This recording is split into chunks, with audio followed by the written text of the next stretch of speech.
अहम सूचना पीईटी के छात्रों के लिए बड़ी अपडेट। जानेंगे 75 प्लस नंबर कैसे आएगा, वीडियो का exam date. Hello students, welcome to Prayagraj one day classes. I hope आप सभी बहुत अच्छे होंगे। वीडियो को शुरू करने से पहले आपसे रिक्वेस्ट है कि आप वीडियो को लास्ट तक देखिए, जिससे आपको रियल ऑथेंटिक न्यूज़ मिले और आप फेक न्यूज़ से बच सकते हैं। प्रयागराज वनडे क्लासेस के द्वारा UP-SSC, UPPSC, RO, ARO, Allahabad high court, UPSI से जुड़ी लेटेस्ट इन्फॉर्मेशन दी जाती है। तो चैनल को सब्सक्राइब करें। कोई भी क्वेश्चन हो नीचे कमेंट बॉक्स में कमेंट करके पूछ सकते हैं। चलिए आज के इस महत्वपूर्ण वीडियो को शुरू करते हैं। सबसे बड़ी अपडेट आपको बता दें कि UP-SSC का परीक्षा परिणाम अगले सप्ताह UP-SSC के द्वारा लोअर 2 और आपकी होम्योपैथ फार्मासिस्ट, इसमें से किसी एक का परीक्षा परिणाम जारी किया जाएगा। इसके अलावा लोअर 2 के अलावा आबकारी सिपाही भर्ती का भी परीक्षा परिणाम जारी किया जाएगा 20 जुलाई के आसपास। इसके अलावा जेईई का पाठ्यक्रम भी जारी किए जाने की इसी महीने पूरी उम्मीद है। तो ये 3 महत्वपूर्ण सूचनाएं आपके परीक्षा परिणामों के संबंध में थी। रही वीडियो भर्ती की एग्जाम डेट की बात, तो मैं आपको बता दूं फिलहाल आयोग के द्वारा पीईटी कराने को लेकर लगभग 30 के आसपास सेंटर, आपके 30 जिलों में सेंटर लगभग बनने की प्रक्रियाएं तेज गति से चल रही हैं। और उन सेंटर को नहीं बनाया जाएगा जहां पे घनी आबादी होगी। इसके अलावा उन सेंटर को वरीयता नहीं दी जाएगी जो पहले किसी धांधली के आरोप में या फिर उन पर सवालिया निशान खड़े हो चुके हैं। तो इस प्रकार के सेंटर्स को बनाने से आयोग पूरी तरीके से बचेगा। और लगातार मैराथन बैठक हो रही है और आयोग के द्वारा एक के बाद एक तेज गति से कार्य चल रहा है। कुछ जिलों में सेंटर ऑलरेडी बन चुके हैं। एक और सूचना आपके परीक्षा परिणामों के बाद अब अगली आपकी अपडेट है। पीईटी में लगभग जो 10 लाख अभ्यर्थी वंचित हो गए हैं, उनका अब अगले वर्ष ही रजिस्ट्रेशन हो पाएगा और परीक्षा दे पाएंगे। फिलहाल इस वर्ष कोई भी परीक्षा के लिए आपका दोबारा फॉर्म ओपन नहीं होने जा रहा है। ये 100% निश्चिंत रहिए। आप जो तैयारी कर रहे हैं अफवाहों से बचकर आप अपनी स्टडी पर फोकस कीजिए। चलिए बताते हैं कि कैसे लाएं 75 के आसपास नंबर। आप मिनिमम 75 स्कोर कर सकते हैं कम समय में। तो इसके लिए क्या स्ट्रैटेजी होनी चाहिए, किन किन सेक्शन को आपको ज़्यादा से ज़्यादा पढ़ने की आवश्यकता है और कम टाइम में आप जो है मल्टीपल टाइम्स रिवीजन भी कर सकते हैं और सीमित चीज़ें पढ़कर आप बेहतरीन परीक्षा परिणाम में प्रदर्शन कर सकते हैं। तो सबसे मैं आपको पहले बता दूं कि आप जीएस के सेक्शन में आप जो है सबसे पहले पॉलिटी को विशेष तौर पर पढ़िए, क्योंकि पॉलिटी का जो सिलेबस होता है वह बहुत कम सिलेबस है और इसमें आपको कन्फ्यूज़न नहीं होता है। आप 5 में 5 यानी पूरे 5 नंबर पॉलिटी के सेक्शन में आप ला लेंगे।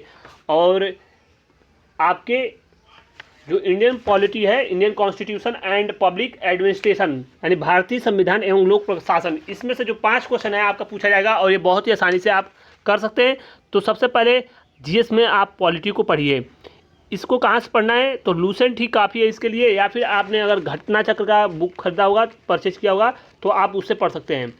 इसके अलावा आप हिंदी में 5 क्वेश्चन पूछे जाएंगे जो कि संधि, विलोम, पर्यायवाची, वाक्यांशों के लिए एक शब्द, लिंग, मुहावरे, सामान्य लोकोक्तियाँ, यानी 4 से 5 क्वेश्चन। 4 क्वेश्चन तो एटलीस्ट आप कर ही सकते हैं सिर्फ आदित्य पढ़कर।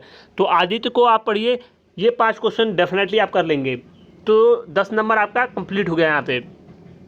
अगला जो प्रमुख भाग है वह है आपका, आप जो है रीजनिंग के क्वेश्चंस को बहुत ही आसानी से 5 नंबर की जो लॉजिक रीजनिंग पूछी जाएगी उसको कर सकते हैं, जिसमें बृहद एवं लघु, क्रम एवं रैंकिंग, संबंध, समूह, भिन्नों को अलग करना, घड़ी, कैलेंडर, कारण और प्रभाव, यानी ये आपके कोडिंग डिकोडिंग से क्वेश्चन पूछे जाएंगे। तो इसको भी बहुत ही आराम से आप 4 क्वेश्चन 5 क्वेश्चन कर सकते हैं। तो इस पर विशेष कर आपको फोकस करने की आवश्यकता है। तो अभी आपके 15 क्वेश्चन हो गए, 5 पॉलिटी से, 5 आपका जो हो गया वह हो गया हिंदी और 5 हो गया आपका रीजनिंग। इसके अलावा हिंदी गद्यांश आपकी पूछी जाएगी, जिससे सर्वाधिक 10 नंबर के अंक मिलेंगे आपको हिंदी गद्यांश से। यानी आपको पैसेज दिया जाएगा, वहाँ से आपको क्वेश्चंस को छांटकर उसके आंसर उसी में से देने होंगे। तो वहाँ से 10 क्वेश्चन आप बहुत ही आसानी से कर सकते हैं। तो अभी तक आपके 20 क्वेश्चन कंप्लीट हो चुके हैं। इसके अलावा आप जो है 10 नंबर की आपकी करंट अफेयर पूछी जाएगी। इसके अलावा 10 नंबर का आपका जनरल अवेयरनेस यानी जीए पूछा जाएगा। तो 20 नंबर ये हो गया आपका बहुत ही आसानी से करंट अफेयर, स्पीडी या फिर कोई भी पत्रिका लेकर आप वार्षिकांक पढ़ सकते हैं। इसके अलावा जीए के लिए आपको स्टैटिक पार्ट पढ़ना होगा, जिसमें भारत के पड़ोसी देश, राजधानी, मुद्रा, भारत के राज्य एवं केंद्र शासित प्रदेश, ये तमाम चीज़ें हैं। विश्व की कला संस्कृति, पुस्तकें, लेखक, ये तमाम चीज़ें आप लूसेंट के विविध वाले सेक्शन से पढ़ सकते हैं और 20 में 20 स्कोर बड़े आराम से 18 से 20 स्कोर आप कर सकते हैं इसमें।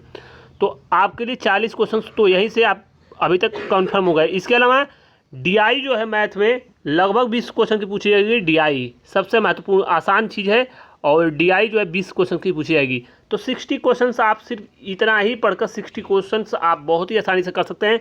डीआई में आपको क्या पढ़ना है मैं आपको बता दूं। डीआई में 2 से 3 प्रकार के सवाल ही आपसे पूछे जाएंगे। एक आपका होता है इस प्रकार का ग्राफ, बार ग्राफ जिसे कहा जा सकता है, यहाँ पे दिया रहता है तो इसको आपको करना है। इसके अलावा एक सर्कल वाला क्वेश्चन होता है बार ग्राफ में। एक जो है आपका ग्राफ में एक सर्कल वाला क्वेश्चन होता है जिसमें परसेंटेज दिया होता है और वहाँ से क्वेश्चन पुट किया जाता है। एक और होता है आपको एंगल दिया होता है यानी 360 डिग्री। तो इसको आपको ज़्यादा से ज़्यादा इन सब क्वेश्चंस की प्रैक्टिस करने की आवश्यकता है, जहाँ से आप बहुत ही आसानी से बेहतरीन प्रदर्शन करेंगे और आपके अंक जो होंगे वो कम से कम आप जो है 70 के आसपास, आप 70 से ज़्यादा स्कोर करेंगे। रही इंडियन इकोनॉमी की बात, इंडियन इकोनॉमी 5 क्वेश्चन पूछी जाएगी, भारतीय अर्थव्यवस्था। इसके अलावा आप जो है साइंस वाले सेक्शन को भी, बायोलॉजी और केमिस्ट्री, बेसिक चीज़ें इनमें से आप आराम से कर सकते हैं। तो यह कुछ प्रमुख ठोस चीज़ें मैंने आपको बताई जहाँ से आप बहुत ज़्यादा डीपली अध्ययन न करके आप बेसिक चीज़ों को करके आप जो है 70 प्लस स्कोर, 75 प्लस स्कोर कर सकते हैं। और नेगेटिव मार्किंग 1/4 है इसमें, यानी अगर आपने 5 क्वेश्चन किया जिसमें से 4 आपके क्वेश्चन सही हुए, 5 क्वेश्चन आपने किया, 4 क्वेश्चन सही हुए, एक गलत, और 4 क्वेश्चन आपका गलत हो गया, एक सही हुआ, तो आपको 0 अंक मिलेगा। अर्थात आप इसमें पूरा क्वेश्चन करिए। मेरा ये मानना है कि आपको 95 to 100 क्वेश्चन करने की आवश्यकता है, क्योंकि 1/4 नेगेटिव मार्किंग है तो आपको पूरा अटेम्प्ट करना चाहिए। और समय तो सफिशियंट है आपका, 2 घंटा समय बहुत होता है 100 क्वेश्चन के लिए, तो समय की कोई बाध्यताएँ नहीं है। ज़्यादा से ज़्यादा आप अभी फ़िलहाल अध्ययन करिए और लास्ट के 5 से 10 दिनों के बीच में आप प्रैक्टिस सेट जो है लगा सकते हैं। और अभी 1-2 प्रैक्टिस सेट आप लगा लें जिससे आपकी कमियां पता चल जाए, उन पर ज़्यादा कार्य करिए कि कौन सा सेक्शन आपका वीक है और कौन सा अच्छा है। तो फिलहाल इस प्रकार से आप जो है बहुत ही आराम से क्वेश्चंस को डील कर सकते हैं। और आप मैथ में भी जो 5 क्वेश्चंस पूछे जाएंगे इसमें परसेंटेज पूछा जाएगा। इसके अलावा वर्ग यानी स्क्वायर, घातांक, एवरेज पूछा जाएगा, साधारण अंकगणितीय समीकरण, पूर्ण भिन्नता, ये दशमलव चीज़ें। तो ये बहुत ही आसान बेसिक चीज़ें हैं, इनमें कोई ज़्यादा डीप अध्ययन करने की आवश्यकता नहीं है। प्रत्येक सेक्शन में 20 से 30 क्वेश्चन को आप सॉल्व कर लीजिए, आपका क्वेश्चन बन जाएगा एग्जाम में। तो 70 प्लस क्वेश्चन आप इनको पढ़कर कर सकते हैं। इतिहास जो लोग नहीं पढ़ना चाहते हैं, भूगोल नहीं पढ़ना चाहते, आप उसमें ज़्यादा समय न गंवाएं और इन सब चीज़ों पर ज़्यादा फोकस करिए। आप बहुत ही आसानी से 75 प्लस स्कोर कर लेंगे। यह थी महत्वपूर्ण सूचना। मिलते हैं नेक्स्ट वीडियो में। Thanks for watching this video. All the best. जय हिंद।